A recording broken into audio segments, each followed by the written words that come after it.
This session is going to be about EMDR. What is EMDR? How does it work? My name is Michaela Halter. I am an EMDR coach and I work with clients, not patients. So what's EMDR? The word means eye movement desensitization and reprocessing, and it refers to moving your eyes back and forth as you think of a specific memory. In my experience, you don't have to even have the memory. It's enough to go into a specific emotion or something that disturbs you. And as you do that, stuff comes to the surface, it becomes clearer, and the common belief is that it works because moving your eyes back and forth distracts your brain just enough from the actual event to keep you safe, to keep you in the awareness that you're in the present and that you're now safe and that nothing's going to happen to you, which stops this process of re-traumatization, which we know from talk therapy. And that's really interesting to me because I think it's not true. I think that's just a small part of it.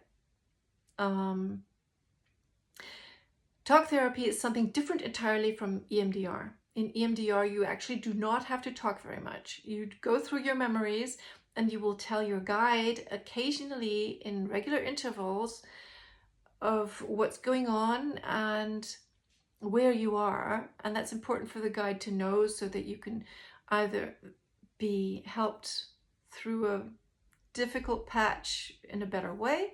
The process may be interrupted for a bit to keep you safe, but also it's important to see whether you're still on track. So as you go through this event that you're processing, or through this emotion or thought or core belief, it's, I think, very obvious that you have two limbic systems, one in each half of your brain, and the going back and forth between the two parts of your body incites a going back and forth between the two halves of your brain inside your brain to collect the different bits of this memory and put them together in the right way, in the way that they actually belong. Because that's what happens in trauma. Trauma means that you have not been able to organize a memory in the proper fashion.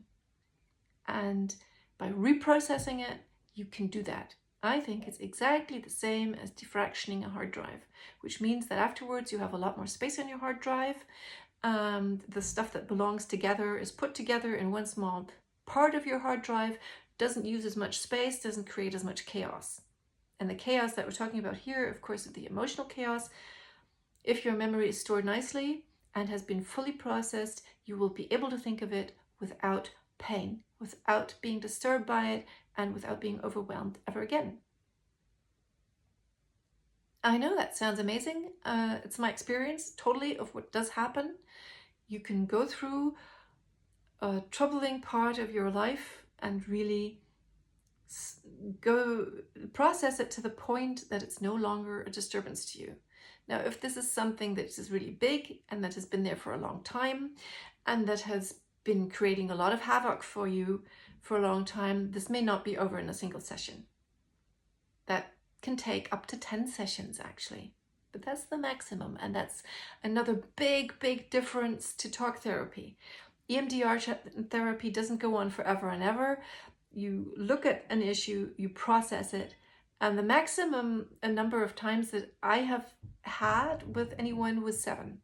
And after that, we came to the point where we saw, okay, there are still things that are problems in this person's life, but they're in the present, and I cannot remove that. You can only work with things that are sort of screwed up in your past and that are creating problems for you in the present, even though they don't belong there. So that's how EMDR works. And if you have any more questions, or if you have a different opinion, I'll be very interested to hear about that. Put it in the comments and I'll get back to you. And I'm certain to answer every single comment that comes in.